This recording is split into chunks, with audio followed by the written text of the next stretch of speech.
नमस्कार, आप देख रहे हैं विधानसभा चुनाव 2024 की विशेष रिपोर्ट।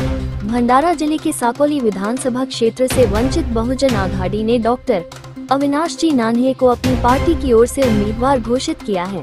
डॉक्टर अविनाश जी नान्हे, जो एक प्रसिद्ध सामाजिक कार्यकर्ता और डॉक्टर हैं, लंबे समय से भंडारा क्षेत्र में अपनी चिकित्सा सेवाएं दे रहे हैं और लोगों के बीच एक प्रतिष्ठित नाम है।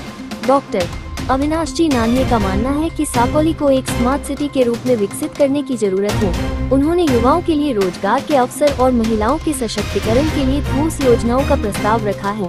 उनका कहना है कि अगर उन्हें जनता का समर्थन मिलता है तो वे साकोली का समग्र विकास करेंगे और क्षेत्र के लोगों की समस्याओं का समाधान करेंगे। डॉक्टर अविनाश जी नान्हे ने अपने विचार व्यक्त करते हुए कहा,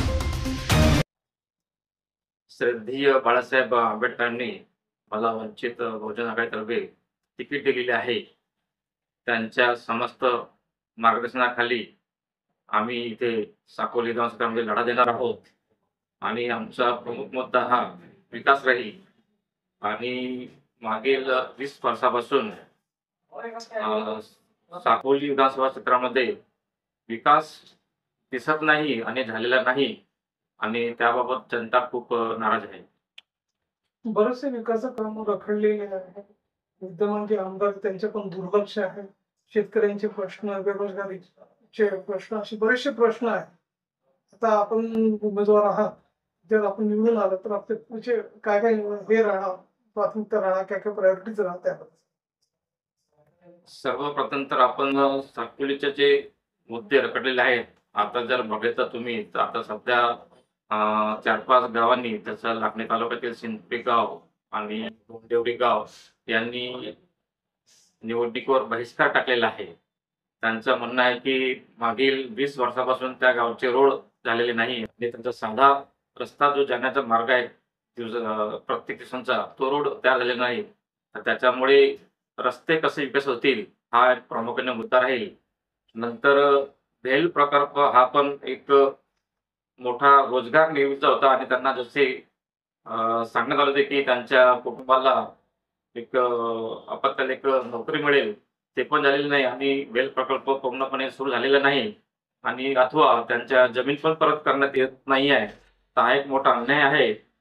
नंतर 70-75 वर्षापासून सरकारी स्कूल जे आहे त्या दिवसेंदिवस वाढायला हवे, पण आपण बघतो आहे की सरकारी स्कूल दिवसेंदिवस कमी होत आहेत आणि शिक्षकांची संख्या कमी होत आहे। तर हा खूप मोठा एक षडयंत्र आहे।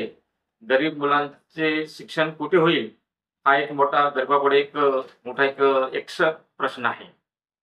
डॉक्टर बाळासाहेब आंबेडकर यांच्या नेहमी आपल्याला मार्गदर्शन लाभले जातात आणि आपण नेहमीच ते पण बघतच राहतो की कशा प्रकारची चळवळी सुरू आहे आपल्या कार्यक्रमाची। तर मला सांगा, आता हे जे आरक्षण बचाव जनसंवाद यात्रा जी आहे आता पुढे निघणार आहे, त्याचे काय संकल्पना राहणार, आणखी साहेब पण येणार का त्याबद्दल?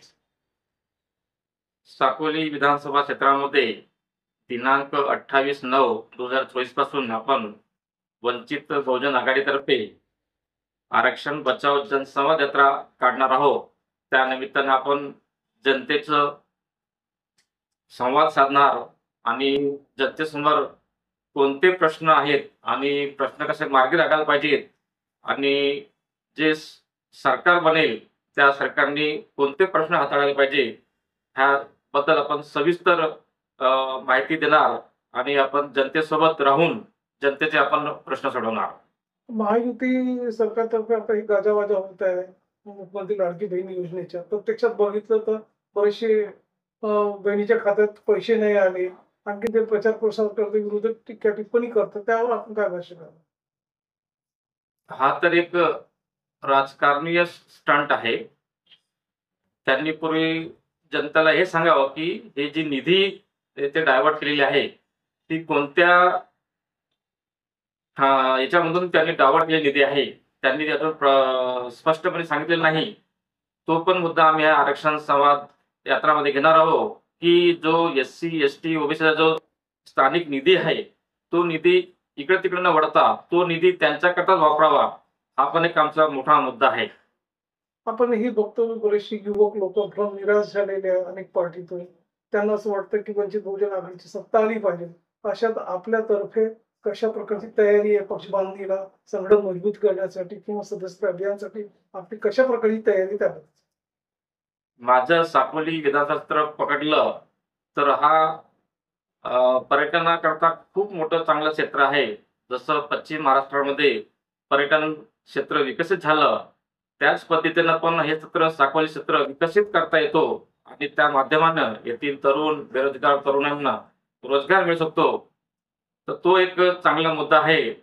आणि बाकी मोठे मोठे मुद्दे तर आहेत, खाजगीकरणाचे मुद्दे आहेत. नंतर मग तुमचं आताच मी बोललो की ज्या सरकारी स्कूल दिवसेंदिवस वाढायला पाहिजे त्या दिवसात कमी होत आहेत आणि गरिबांचं शिक्षण कसं राहील ते एक मोठं प्रश्न आहे आणि तो मुद्दा खूप पेटायला पाहिजे आहे. षडयंत्र वाटतं मला की ग्रामीण भागामध्ये सरकारी स्कूल जास्त व्हायला हवे, पण ते असं दिसत आहे की सरकारी स्कूल दिवसेंदिवस कमी होत आहेत, शिक्षकांची संख्या कमी होत आहे. शिक्षकांचे जे काम आहे शिकवणं ते बाजूला करून त्यांना बाकी कामावर त्यांना लावतायत. आजच भंडाऱ्यामध्ये एक शिक्षकांचा मोठा आंदोलन झालं, त्यामुळे त्यांचं म्हणणं होतं की कंत्राटी शिक्षक भरू नये. तर हा जो बेसिक जे आपल्या जनतेचे प्रश्न आहेत, अन्न वस्त्र निवारा, हे पण आतापर्यंत 70-75 झालेले आहेत, ते पण आतापर्यंत पूर्णपणे झालेले नाहीत. तर मग अशा सरकारचं कोणतं काम की जे बेसिक प्रश्न ते सॉल्व्ह करत नसतील. अन्न वस्त्र निवारा जो आपलं 1950 पासून जे सुरू झालेलं आहे तेव्हापासून जर बेसिक प्रश्न जर आपले सुटत नसतील तर मग ह्या दोन्ही सरकारचं काम काय?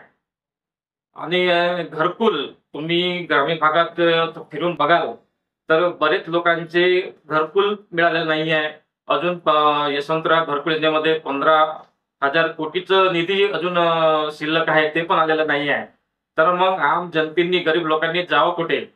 आता असे कितीतरी उदाहरण आहेत की ज्यांचं घरकुल मंजूर झालेले आहेत, पण निधी अभावी आमचे 7 ते 10 लोक पावसाळ्यामध्ये भिंत कोसळून मरण पावलेले आहेत. तर हा प्रश्न कोण उचलणार? हा एक मोठा गरीब जनतेसमोर मोठा प्रश्न आहे. पक्षाने आपल्याला एक युवा प्रतिनिधित्व म्हणून आपल्याला एक संधी दिलेली आहे. मला सांगा, आपले सतत कार्यक्रम पण सुरू राहतात, गाठी सुरू कार्यक्रम मेळावे सुरू राहतात. तर तेथील जी जनता आहे, साकोली विधानसभा मतदारसंघाची जनता आहे, त्यांना आपला काय एक मेसेज आहे?